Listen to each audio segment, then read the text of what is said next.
भगवान के सगुण साकार के आनंद का ही किया जाता है, माने मुस्कुराहट का। हंसना और मुस्कुराने में अंतर है। हंसना रजोगुण है,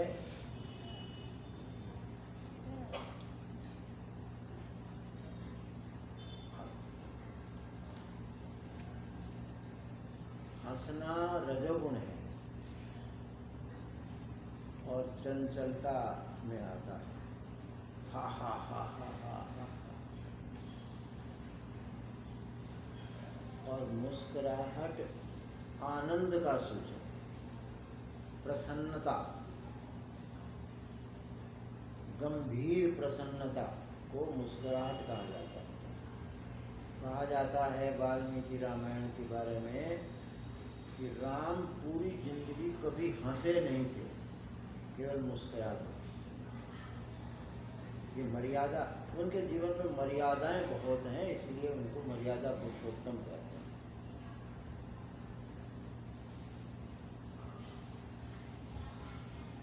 हर एक भाव के लिए अलग पोज बनता है।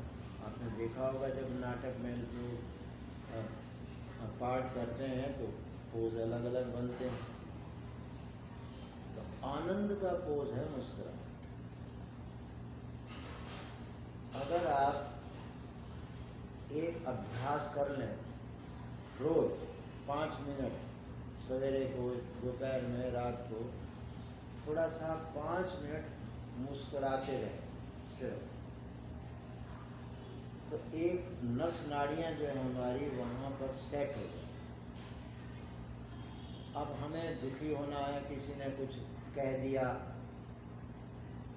तो हमें उस जब हम उसका प्रतिक्रिया रिएक्शन होता है हमारे में, तो नस नाड़ियाँ चेंज होंगी। अगर आप मुस्कुराहट पे सेट कर लेते हैं तो आप बदल नहीं सकते, आप दुखी नहीं हो सकते, क्योंकि दुखी होने के लिए आपको अलग पोज आएगी, और आप मुस्कुराहट पे सेट कर लेते हैं तो वो आपकी पोज बनेगी नहीं, आप दुखी हो ही नहीं सकते। अगर आप ऐसा अभ्यास कर लें, अब देखो मैं आपको कोई टाइम नहीं, आपका घंटा 2 घंटे 4 घंटे आपको साधना के लिए नहीं बता रहा, और बिल्कुल मनोवैज्ञानिक हैं, आप सिर्फ मुस्कुराने का अभ्यास करो, हंसने का नहीं, केवल मुस्कुराने का। अब मैं देखता हूँ, मैं एक बार को जरा सा यहाँ से सारों को अगर एक बार देख लूँ तो किसी के चेहरे पे मुस्कुराहट है ही नहीं, सब पता नहीं किस चिंता में पड़े हुए हैं।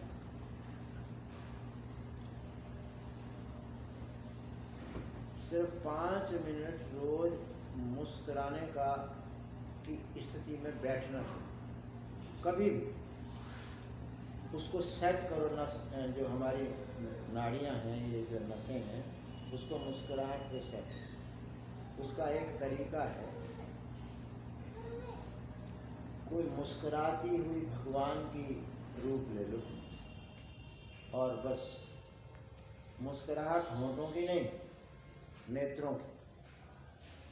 होंठ जड़ हैं और नेत्र चेतन है, तो चेतनता में मुस्कुराहट होती है, जड़ता में मुस्कुराहट नहीं होती।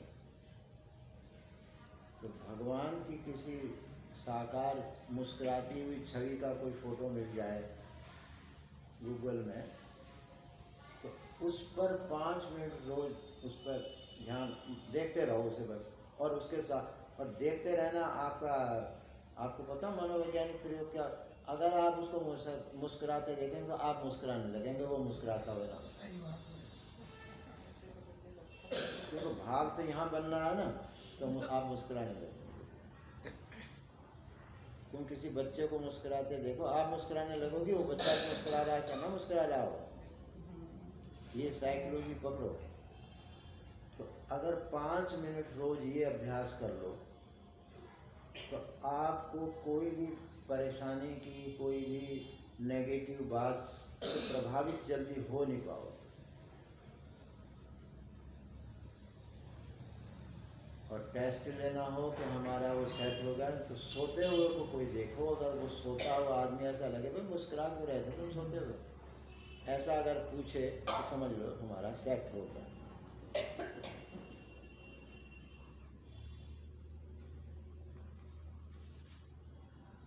हंसने से गलतियां हो जाती हैं, किसी का तिरस्कार हो जाता है, परंतु मुस्कुराने में सब काम, सभी खुश।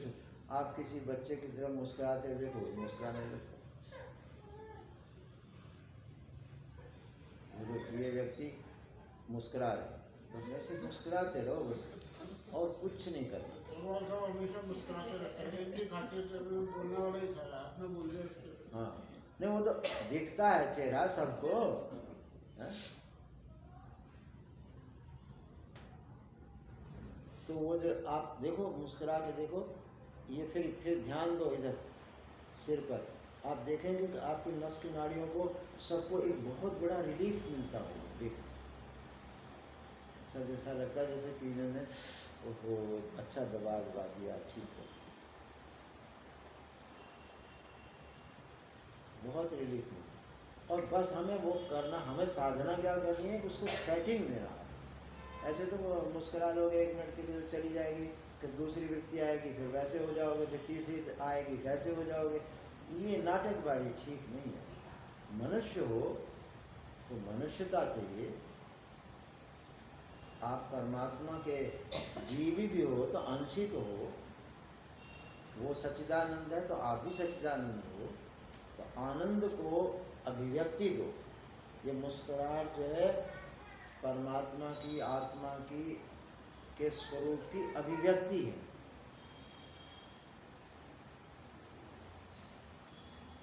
और कोशिश ये करो कि कोई मुस्कुरा रहा हो तो उसकी मुस्कुराहट छीनने की कोशिश मत करो। अब देखो ये पुण्य पाप कैसे होते हैं, आपको बहुत सूक्ष्म पुण्य पाप बता रहा हूँ। आप मुस्कुराएंगे, आपसे पाप मुश्किल से हो पाए, क्योंकि पाप करने के लिए एक प्रकार की पोज बनेगी कि नहीं बनेगी। कुछ गलत करने के लिए अपने आप को पोज बनानी आएगी, बनेगी कि नहीं बनेगी। और अगर आप मुस्कुराहट करें तो आप गलत नहीं कर पाए। ये दूसरा पक्ष बताया। एक तो पक्ष ये है कि आपको कोई दुखी करना चाहेगा तो, परंतु आपकी नस नाड़ियाँ एक जगह सेट हैं तो आप हो नहीं पाएंगे। अब ये है कि आप किसी को करना चाहेंगे तो उसके लिए वैसे ही आपको मन बनाना पड़ेगा। जैसे मान लो मुझे किसी को मारना है, मैं यूँ दांत पीसूँगा, यूँ करूँगा, नहीं करूँगा, और मैं मुस्कुरा रहा हूँ, मैं कर ही नहीं पा सकता, तो कर के दिखा। तो दोनों तरफ काम करता है। और सिर्फ एक मुस्कुराती भगवान की छवि, वो आपको काम आएगी भगवान की याद करने में। जहाँ स्मरण करना है वहाँ आप स्मरण कर सकते हैं। उसी मुस्कुराती छवि को याद करिए ना। आइए विराजिए।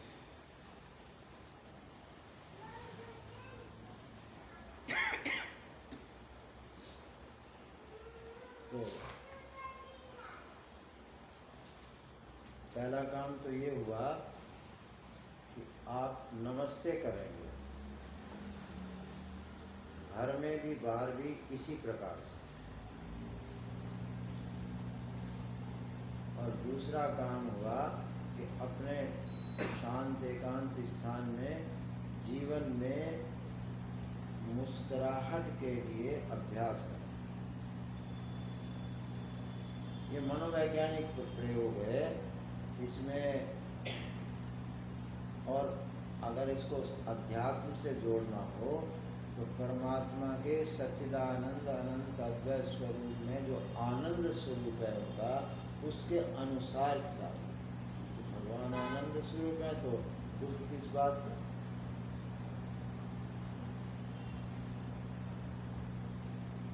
अब चिंता करके दिखा देना फिर आप मुस्कुराहट। अच्छा ऐसा करो, अभी मुस्कुरा के चिंता करके दिखा, क्योंकि चिंता के लिए एक अलग पोज चाहिए।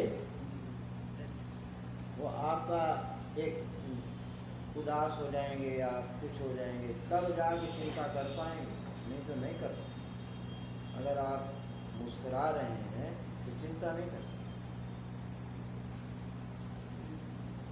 जिसे हम पॉजिटिविटी कहते हैं वही आएगी, नेगेटिविटी आ ही नहीं सकती। क्योंकि नेगेटिविटी के लिए अलग पोज बनता है, मन में भी, तन में भी, चेहरे में भी।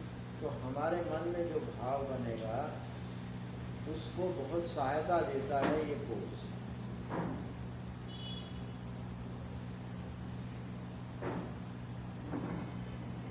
अभी सीखिए ये बात।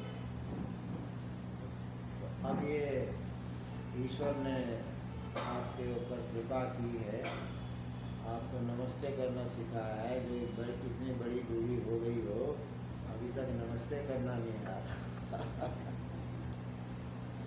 वो आप इस तरह से नमस्ते करें।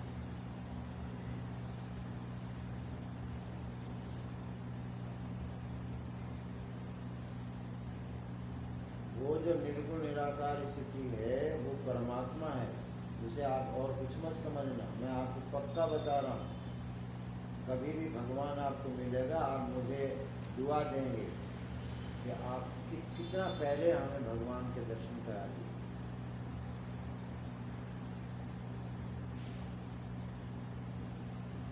वो उनका सच्चित रूप है और ये मुस्कुराहट में उनका आनंद रूप है। शब्द बोलते हो, हम उसके अर्थ का साक्षात्कार करा रहे हैं आपको, उन शब्दों के अर्थों का।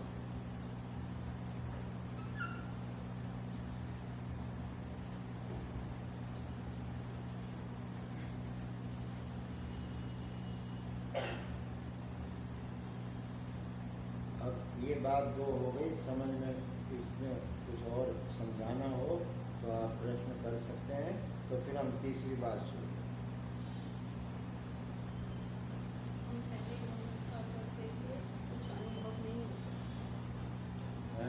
पहले हम नमस्कार किसी को भी करते थे, नहीं कुछ नहीं होगा अनुभव, लेकिन आपने जो बताया हाँ। है उसमें अनुभव एक स्थिति सबके जीवन में खुद ब खुद आती है हमारा ध्यान नहीं, बस हमारा काम इतना ध्यान देना नहीं है। वो आपके पास ये स्थिति रोज आती है, जब भी आप सिर झुकाएंगे वो स्थिति आएगी। कोई भी झुकाएगा पूरे विश्व में, वो स्थिति आए, प्रकट होगी ही होगी। अब ऐसे बैठोगे नहीं आएगी, जैसे सिर झुकाओगे वो स्थिति आएगी। आप कितनी कोशिश करके देख लो, वो स्थिति आएगी। बस उसको ये समझो कि बस हम उसी को पढ़ा, उसी से एक हो रहे हैं। प्रणाम करना माने जो आप है एकता। और आप देखो, आप अपनी अकल लगा के देख लो, उस समय ना सामने वाला पता लगता है, ना हम अपने को भूल जाते हैं, सामने वाले को भूल जाते हैं, है कि नहीं? अब ये सहज है या इसमें हमें कुछ सिखाना, पढ़ाना, कराना कुछ नहीं, केवल बस उधर ध्यान मात्र देना है, सेकंडों का काम। इससे एक फायदा और होता है, हाँ। अभी मैंने 3-4 बार नमस्ते करी तो मेरी स्पॉन्डिलाइटिस ठीक हो गई।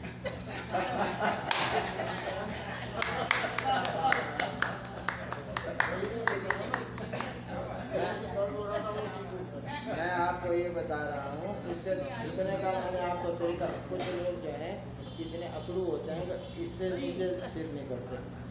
मैंने आपको बताया ना, ये जो स्थान है वो इस गड्ढे की तरफ जाना चाहिए, ये एंगल चाहिए हमको।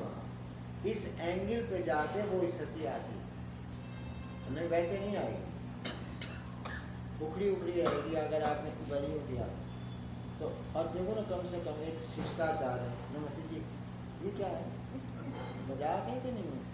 उपहास कर रहे हो उसका सामने वाले का, या अपना उपहास कर रहे हो कायदे से। अब जब उधर ध्यान दोगे तो 10-5 सेकंड लगेंगे, बस इसी में चमत्कार है। ये जो गैप देना है, जो आपको पता है हमारे शास्त्र वाले परमात्मा को संधि में दिखाते हैं। संधि, दो ख्यालों की जो संधि है उसमें परमात्मा होता है। उसको भागवत ने कैसे दिखाया? एक गोपी एक कृष्ण, एक गोपी एक कृष्ण। गोपी माने वृत्ति, ख्याल, विचार, और कृष्ण माने चेतन। आप दो ख्यालों के बीच में ध्यान देंगे तो चेतन मिलेगा। ये वही प्रक्रिया मैंने आपको बता दी कि जैसे ही आप अपने अहंकार को झुकाएंगे तो चेतन तत्व व्यक्त होगा, आप उससे अभिन्न हो जाइए और बस जैसे आपने बहुत बड़ा मंगलमय काम कर लिया। इससे पवित्र स्थिति और नहीं आती। ये दो वृत्तियों की संधि में आती है। आप कहीं भी देखेंगे जो मैंने अभी बताई, ये दो वृत्तियों की संधि में आती है। दो गोपियों के बीच में कृष्ण। रासलीला में तुम्हारा जो व्यवहार है रासलीला ही तो है, और कभी तुम्हारी रासलीला है और क्या है।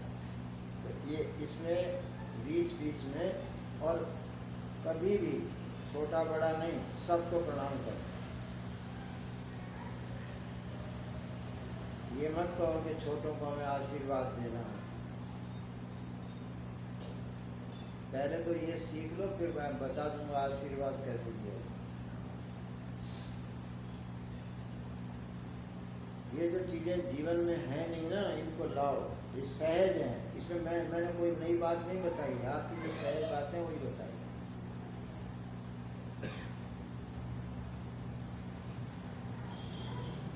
और कोई स्पष्टीकरण नहीं तो मैं तीसरी बात शुरू करूं।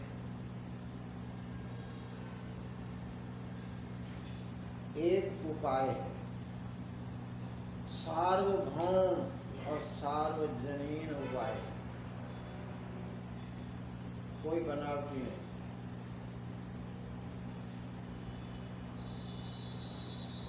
श्री कृष्ण एक अलग उपाय बताते हैं, वो उपाय बताते हैं, और एक उपाय उन्होंने हमें साथ में दे के भेजा हुआ। हमें जागृत अवस्था प्राप्त है या लानी है कहीं से, स्वप्न अवस्था प्राप्त है, सुषुप्ति अवस्था प्राप्त है। ऐसे ही आप भागवत का सबूत ले लो हमसे। भागवत में जब बच्चा लिखा है कि जब बच्चा पेट में 8 महीने के समय होता है तो वो उसको महसूस होता है कि मैं बिल्कुल पैक्ड हूँ। ऐसे वो बिल्कुल बंद होता है और उसको लगता है ये क्या जेल है,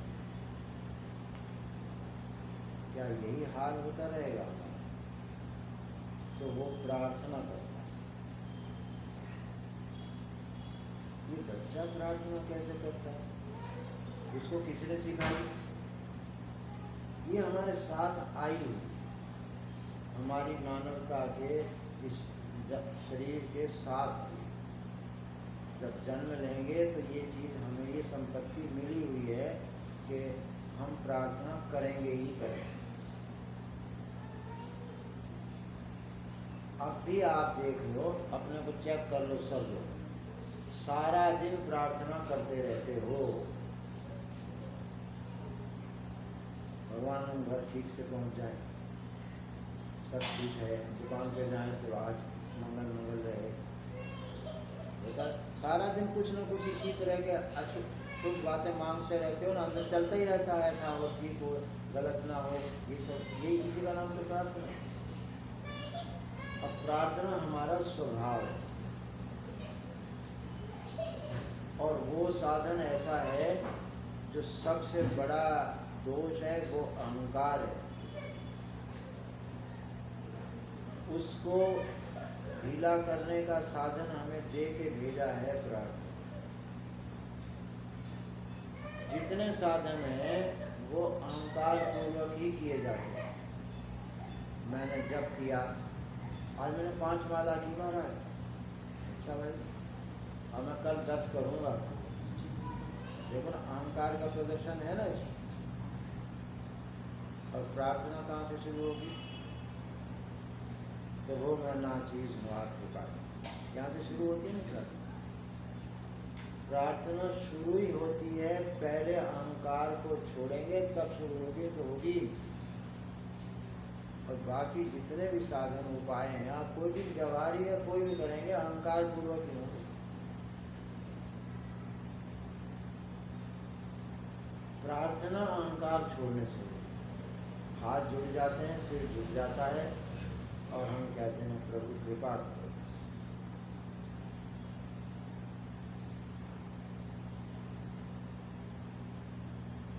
ये हमारा सहज सा, सिर्फ हमें क्या करना है, हम आपको सिर्फ ये करते रहते हो।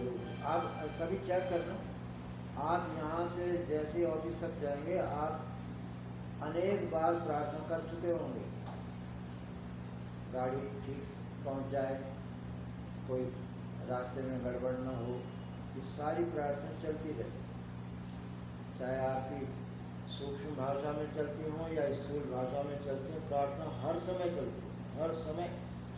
क्यों चलती है?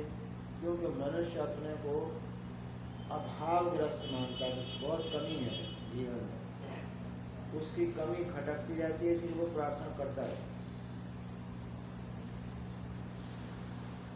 घर सब ठीक ठाक रहे, शरीर स्वस्थ रहे, नेगेटिविटी ना आए, इस सब हर आदमी प्रार्थना करता रहता है और सारा दिन करता है। आप सपना पर ध्यान दे के देखिए, वहाँ भी आपकी चल रही होगी प्रार्थना। सिर्फ हमें क्या करना है कि उस प्रार्थना को, जैसे हमें नमस्ते करते हैं, करते तो ऐसे भी हैं मगर वो ध्यान नहीं जाता, ऐसे ही यहाँ भी है। हम प्रार्थना करते रहते हैं पर हम अव्यवस्थित करते हैं, पता कुछ नहीं कैसे बोलना है, कैसे करना है, वो नहीं करते, बस उतनी हम आपको सिखाते हैं। प्रार्थना के 3 स्टेज हैं। प्रार्थना किससे करनी चाहिए, किससे की जाती है, क्या करनी चाहिए, और उसके बाद उसको कैसे समर्पण करना चाहिए।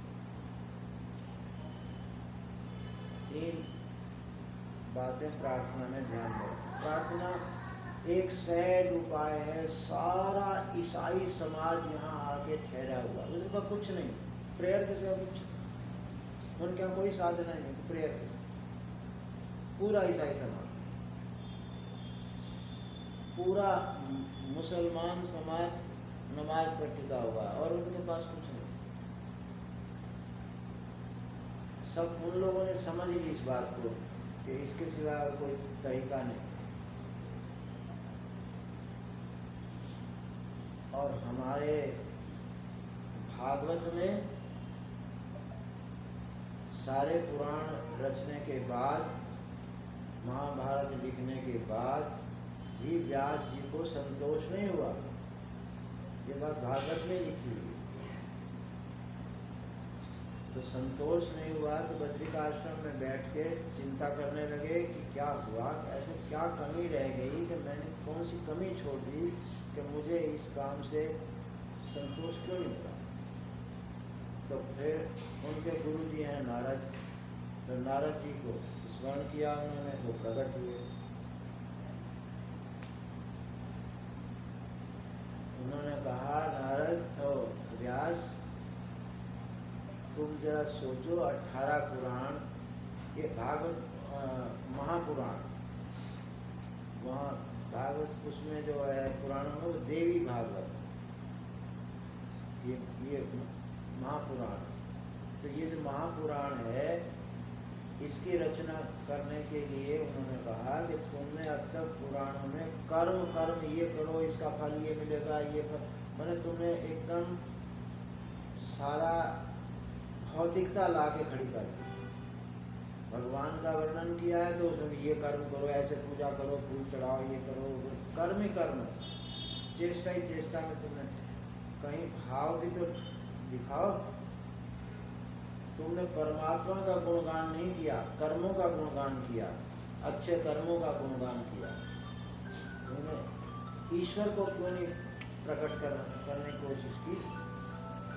तब उनको ये ख्याल आया कि यही कमी रह गई थी।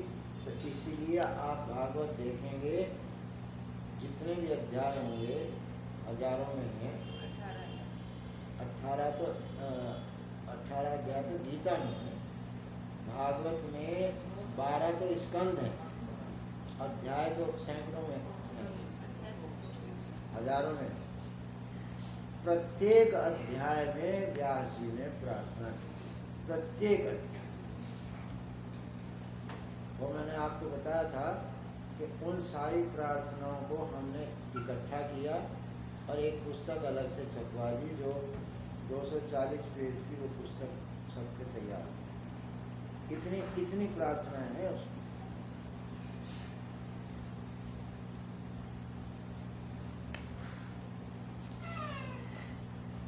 तो अगर आपको संतोष चाहिए कोई भी कर्म के बाद, तो आपको प्रार्थना करनी चाहिए, नहीं तो संतोष नहीं होगा, पूर्णता भी नहीं है।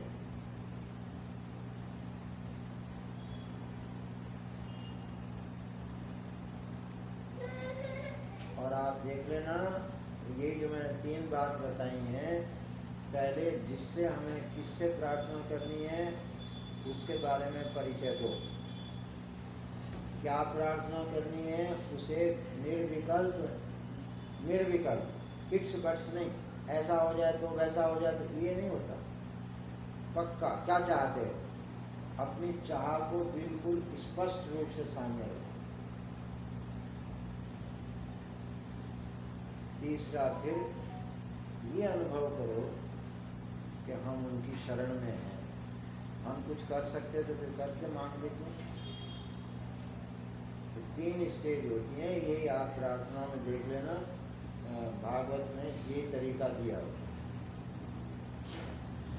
अब आता है, ये भी हमारे स्वभाव में है, ये भी मैं आपको कुछ नहीं बता रहा, आपका स्वभाव है, केवल उसको हमें व्यवस्थित करना। आप करते तो रहते ही प्रार्थना, बस उसे व्यवस्थित करना और फिर वो देखो कैसे साकार होती है।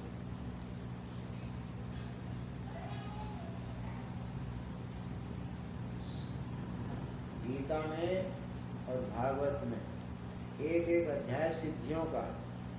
सिद्धि माने कोई चीज सफलता, जो चीज हम चाहते हैं वो ऐसे ही हो जाए, उसको सिद्धि कहते हैं, सफलता कहते हैं। उसका एक उपाय बताया हुआ है, वो भी आपके पास है पर आप प्रयोग नहीं करते उसे। वो है, जब सारी सिद्धियों का वर्णन कर लिया तो उसके बाद एक फॉर्मूला दिया। ये फॉर्मूला तो कम से कम आपको याद कर ही लेना चाहिए। मत धारणाम धारयतः कासा सिद्धि दुर्लभा। मेरी धारणा करने से ऐसी कौन सी सिद्धि है जो दुर्लभ रह जाए। इसकी शुरुआत मैंने स्मरण, भगवान के स्मरण से की है। बस धारणा माने होता है उस स्मरण को थोड़ा और देर तक रहने दो, बस। जैसे भगवान को याद किया, अब उसकी याद सेकंडों में गायब हो जाती है। बस उस याद को थोड़ा और देर तक रुकने दो, तो ये हो गई धारणा। ये सिद्धि की तरफ चले गया। प्रार्थना को साकार करने के लिए जो आप मांग रहे हैं उसको व्यवहार में लाने के लिए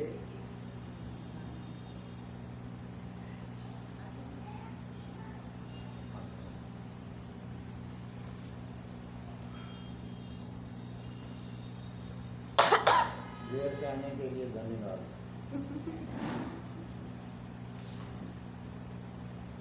सबको धन्यवाद बोली, क्योंकि सब भगवान के रूप हैं। किसी को भी नेगेटिव मत सोचो, कहीं भी मत सोचो, थोड़ा तो फिर भी पॉजिटिविटी है, बस उसी को उठाओ, नेगेटिविटी को क्यों उठाना।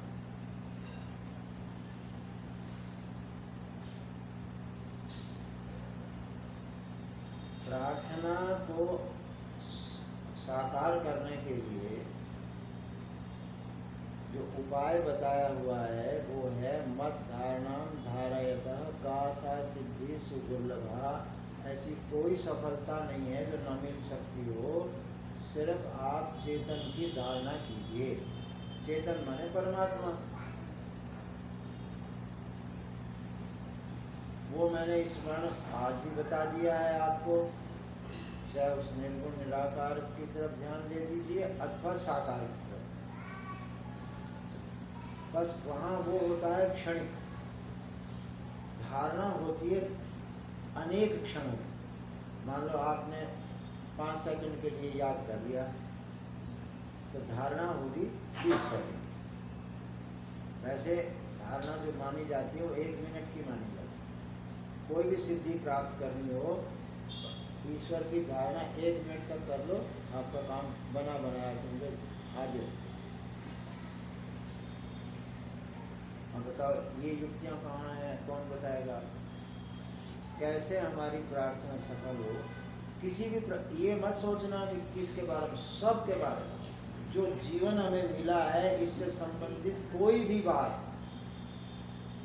आप प्रार्थना में ला सकते हैं और उसको साकार कर सकते हैं। साकार कैसे होगी? चेतन की धारणा से। उस स्मरण को अब प्रार्थना का एक सेंटेंस बोलो, उस सेंटेंस में जो शब्द दिए हैं उनका जो अर्थ आप जीवन में चाहते हैं या व्यवहार में चाहते हैं, तो आप फिर रुकिए और चेतन की धारणा करो।